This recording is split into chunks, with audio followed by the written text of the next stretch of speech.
High বন্ধুরা, তোমরা সবাই কেমন আছো? আমি চলে এসেছি আবার তোমাদের favourite YouTube channel Ranjan computer class. আশা করি তোমরা সবাই ভালো আছো। তো বন্ধুরা, আজকে চলো এক্সেলের আরেকটা ট্রিক্স আমরা জেনে নিই। সেটা কি ট্রিক্স? সেটা হচ্ছে গিয়ে, ধরো এক্সেলের কোনো একটা সেলের মধ্যে আমরা কোনো লেখা লিখছি, বাট লেখাটা অনেকটা বড়, বাট সেলের জায়গাটা ছোট হয়ে যাচ্ছে, বা আমাকে একসঙ্গে দুটো তিনটে সেল নিয়ে লেখাটাকে লিখতে হবে। তো সেক্ষেত্রে কি করব? সেক্ষেত্রে আমাদেরকে ওই দুটো তিনটে সেলকে আমাদেরকে একসঙ্গে অ্যাড করতে হবে। সেই অ্যাড করার জন্য বিভিন্ন রকম প্রসেস আছে, পদ্ধতি আছে, এবং সেই সেলে লেখাগুলো করার পর আমরা সেটাকে কি করে সেন্টারে বা লেফটে বা রাইটে অ্যালাইনমেন্ট অনুযায়ী সেট করতে পারি, সেটাও তোমাদেরকে দেখিয়ে দিচ্ছি। তো চলো আজকের এই ট্রিক্সটা দেখে নেওয়া যাক। তবে ভিডিও শুরু করার আগে বন্ধুরা বলে দিচ্ছি, যদি আমার এই ভিডিওটা ভালো লেগে থাকে এবং আগেরও আমার যদি কোনো ভিডিও তোমাদেরকে ভালো লেগে থাকে, অবশ্যই চ্যানেলটি সাবস্ক্রাইব করতে একদমই ভুলবে না। তো চলো বন্ধুরা, ভিডিওটা তাহলে শুরু করা যাক এবং তোমরাও সেই ট্রিক্সটা দেখে নাও। দেখো, এখানে বিভিন্ন রকম সেল রয়েছে। এই সেলগুলোর মধ্যে কোনো সেলের মধ্যে আমি কোনো একটা লেখা লিখছি। সাপোজ লিখলাম আমি, ধরো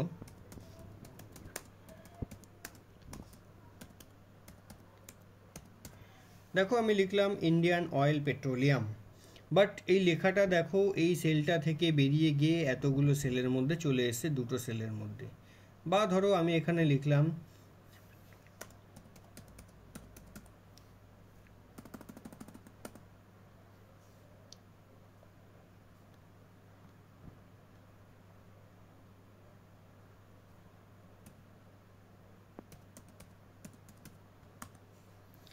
ইন্ডিয়ান অয়েল পেট্রোলিয়াম লিমিটেড। তো সেখানে দেখো সেলটা কতটা অংশ জুড়ে নিয়ে নিয়েছে, একটা দুটো তিনটে সেল নিয়ে নিয়েছে। তো সেক্ষেত্রে আমাকে করতে হবে, তো এই সেলগুলোকে কি করে একসঙ্গে অ্যাড করব সেটাই দেখে নেওয়া যাক। তা প্রথমে আমাদেরকে করতে হবে, আমরা লেখার পরেও সেলটাকে অ্যাড করতে পারি, বা লেখার আগেও আমরা যদি জানতে পারি বা বুঝতে পারি কতগুলো সেল নিয়ে লেখাটা হবে, তো সেক্ষেত্রেও আমরা সেইটাকে একসঙ্গে অ্যাড করে নিতে পারি আগে থেকেই, লেখার আগে থেকে। তো চলো দেখে নেওয়া যাক কিভাবে করা যায়। দুটোর ক্ষেত্রেই প্রসেস কিন্তু একই রকম। তো আমি লেখার পরে দেখাচ্ছি কি করে অ্যাড করা যায়। এখানে দেখো একটা দুটো তিনটে, এই তিনটে ঘর মিলে আমার লেখাটা হয়েছে, মানে তিনটে সেল নিয়ে আমার কিন্তু এই লেখাটা হয়েছে। বাট আমি এই লেখাটাকে একটা সেলের মধ্যে আনতে গেলে আমি কি করে কি করব দেখে নেওয়া যাক। তাহলে দেখো, আমাদেরকে প্রথমে যেই সেল থেকে লেখাটাকে সিলেক্ট করেছি বা শুরু করেছি, সেইখান থেকে সিলেক্ট করে যেই সেল অবধি লেখাটা রয়েছে, আমাকে সেই সেল অবধি লেখাটাকে বা সেলগুলোকে সিলেক্ট করে নিতে হবে। নেওয়ার পরে আমাকে এই হোমের মধ্যে দেখো মার্জ অ্যান্ড সেন্টার বলে একখানা অপশান আছে। ভালো করে লক্ষ্য করো বন্ধুরা, এখানে মার্জ অ্যান্ড সেন্টার বলে একখানা অপশান আছে।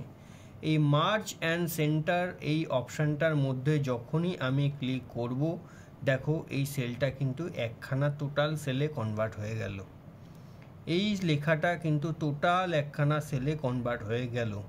এত অবধি কিন্তু একটা দুটো তিনটে সেলে বিভক্ত করা আছে, বাট যখনই আমি এইখানে আসছি তখন কিন্তু এই এন ও পি এই তিনটে কলাম মিলে, আর এই তিনটে এন ও পি এই তিনটে কলাম আর এই 13 নম্বর রো, এই রো আর এই তিনটে কলাম মিলে কিন্তু এই সেলটা তৈরি হয়েছে।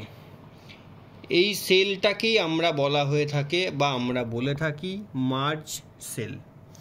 এবার এই সেলের মধ্যে দেখো যে লেখাটা রয়েছে, সেই লেখাটা মাঝ বরাবর রয়েছে। আমরা চাইলে সেই অ্যালাইনমেন্টটাকে এখান থেকে লেফট করতে পারি, আমরা চাইলে সেই অ্যালাইনমেন্টটাকে রাইট করতে পারি, আমরা চাইলে সেই অ্যালাইনমেন্টটাকে মিডলে রাখতে পারি, আমরা চাইলে সেই লেখাটাকে একটু ওপরে তুলতে পারি।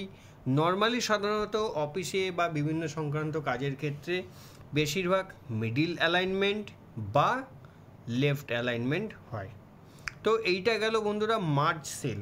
এখন হচ্ছে গিয়ে ধরো কোনো মার্জ সেল আমি ক্রিয়েট করে ফেলেছি ভুলবশত, বাট আমার সেইটা মার্জ সেল করার দরকার নেই, বা ধরো আমার এতটা অংশ সিলেক্ট রয়েছে, ধরো আমি ভুল করে এই সেলটাকেও আমি মার্জ সেল করে ফেলেছি, বাট আমার দরকার হচ্ছে গিয়ে 3টে সেলকে সিলেক্ট করার, বা 3টে সেলকে আমি মার্জ করব, মানে একসাথে করব, বাট ভুলবশত আমি NOPQ এই 4টে কলামের যে সেল আছে সেইটাকে আমি মার্জ করে ফেলেছি। সেক্ষেত্রে কি করব? সেক্ষেত্রে করতে হবে প্রথমেই আমাকে সেই সেলটাকে যেটা মার্জ হয়ে রয়েছে সেটাকে সিলেক্ট করব, সিলেক্ট করার পর সেইটাকে আনমার্জ করতে হবে। আনমার্জ করব কি করে? সেই মার্জ অ্যান্ড সেন্টার এই সেলটার মধ্যে সিলেক্ট করলেই, মানে ক্লিক করলেই সেই সেলটা কিন্তু আবার আনমার্জ হয়ে যাবে। মানে দেখো প্রত্যেকটা সেল সিঙ্গেলে বিভক্ত হয়ে গেল, প্রত্যেকটা সেল কিন্তু সিঙ্গেলে বিভক্ত হয়ে গেছে। তোমরা দেখতেই পাচ্ছ প্রত্যেকটা সেল কিন্তু সিঙ্গেলে বিভক্ত হয়ে গেছে, এবং সেটা বুঝবে কি করে? দেখো প্রত্যেকটা ঘরে এক একটা করে সেলের বক্সের সিম্বল চলে আসছে। তো যদি আমি আনমার্জ করার পর ভুলবশত কোনো সেলকে আমি বেশি করে ফেলেছি, তো সেক্ষেত্রে ঠিক করার জন্য আমি সেটাকে আনমার্জ করে আবার আমার যতটা অংশ দরকার ততটাকে সিলেক্ট করে মার্জ অপশানে ক্লিক করব, করলেই সেইটা কিন্তু মার্জ সেলে কনভার্ট হয়ে যাবে। আর তোমাদেরকে আগেও দেখালাম আমি এটা, যে অ্যালাইনমেন্ট চেঞ্জ করতে গেলে এখান থেকে লেফট, এখান থেকে মিডিল, অবশ্য এখান থেকে রাইট অ্যালাইনমেন্ট করতে পারবে। বাট বেশিরভাগ অফিসিয়াল কাজের ক্ষেত্রেই লেফট আর এই মিডিল অ্যালাইনমেন্টটাই কাজে লাগে। তো তোমরা বন্ধুরা দেখলে যে এইটাকে কি করে মার্জ সেল করা হয় বা কি করে আনমার্জ করা হয়। এইবারে তোমাদেরকে বন্ধুরা একখানা জিনিস দেখাচ্ছি, সেটাকে বলা হয়ে থাকে র্যাপ টেক্সট। র্যাপ টেক্সট মানে হচ্ছে একটা সেলের মধ্যেই আমি লেখাটা লিখব, বাট লেখাটা যেন পরপর আসতে থাকে, বাট লেখাটা বড় হলেও পরপর আসতে থাকে। সাপোজ ধরো আমি এখানে একটা নাম লিখছি, ধরো কোনো একটা বড় নাম যেটা একটা আইটেমের মধ্যেই বা একটা সেলের মধ্যেই আসতে থাকবে, সেটা বন্ধুরা দেখে নাও। এবার বন্ধুরা দেখো, যদি আমি কোনো একটা বড় লেখাকে ওই সেলটার মধ্যেই পরপর লিখতে চাই, বা ওই সেলটার মধ্যেই ধরিয়ে নিতে চাই ওপর লাইন পরের লাইন করে, তাহলে সেই জিনিসটাকে কিভাবে করব। সাপোজ ধরো আমি এখানে একটা নাম লিখছি, দেখো তোমরা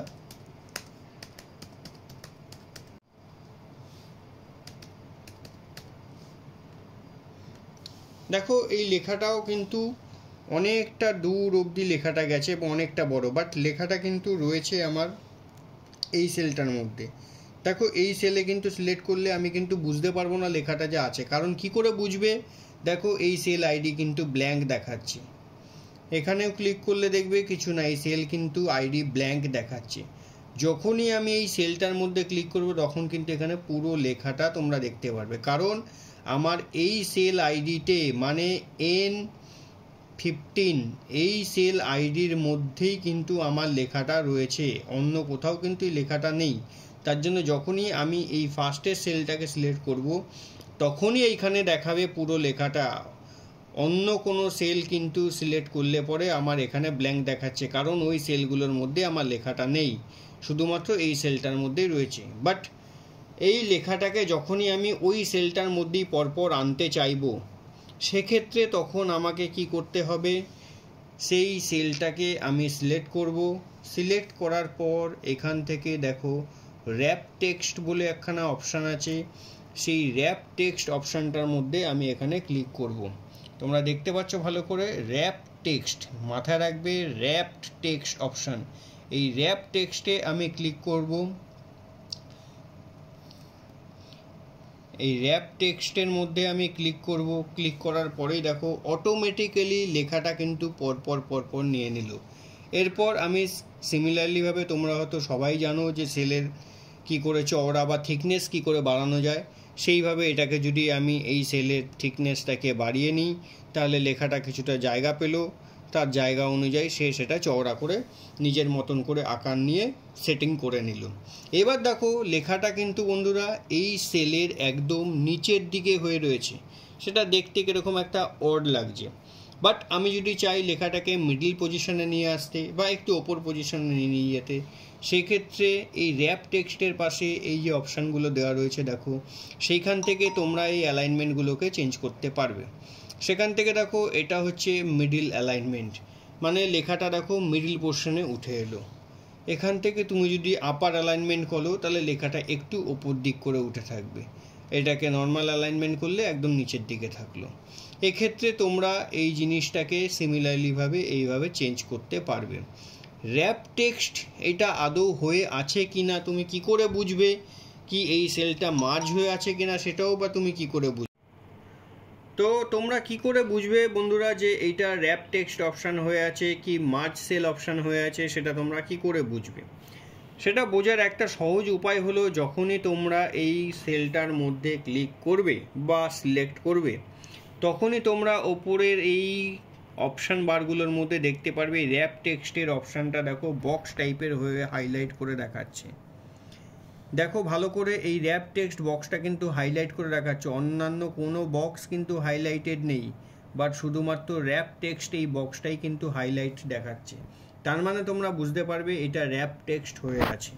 যদি বন্ধ করতে হয় এই বক্সটার মধ্যেই আবার ক্লিক করবে, দেখো র্যাপ টেক্সটটা বন্ধ হয়ে গেল এবং লেখাটা সেই আগের মতন নর্মাল বড়োভাবে ক্রিয়েট হয়ে গেল। এর থেকেই তোমরা বুঝতে পারবে কোন অপশান অন হয়ে আছে এবং কোন অপশান অফ আছে। সিমিলারলি তোমরা এখানে দেখো মার্জ সেল অপশানের ক্ষেত্রেও আমি সেলটাকে সিলেক্ট করলেই বুঝতে পারবো যে এখানে মার্জ অ্যান্ড সেন্টার এই অপশানটা দেখো বক্স হয়ে হাইলাইট হয়ে আছে।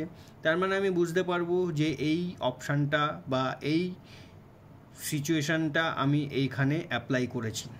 যদি বন্ধ করতে চাই বন্ধুরা এটার মধ্যেই আবার ক্লিক করবে, সেই মার্জ সেল অপশানটাও বন্ধ হয়ে যায়। তো আশা করি বন্ধুরা তোমাদের আমার এই এক্সেলের ছোট্ট ট্রিক্সটা উপকারে লাগবে এবং অফিসিয়াল অন্যান্য অনেক কাজে তোমরা এটাকে অ্যাপ্লাই করতে পারবে।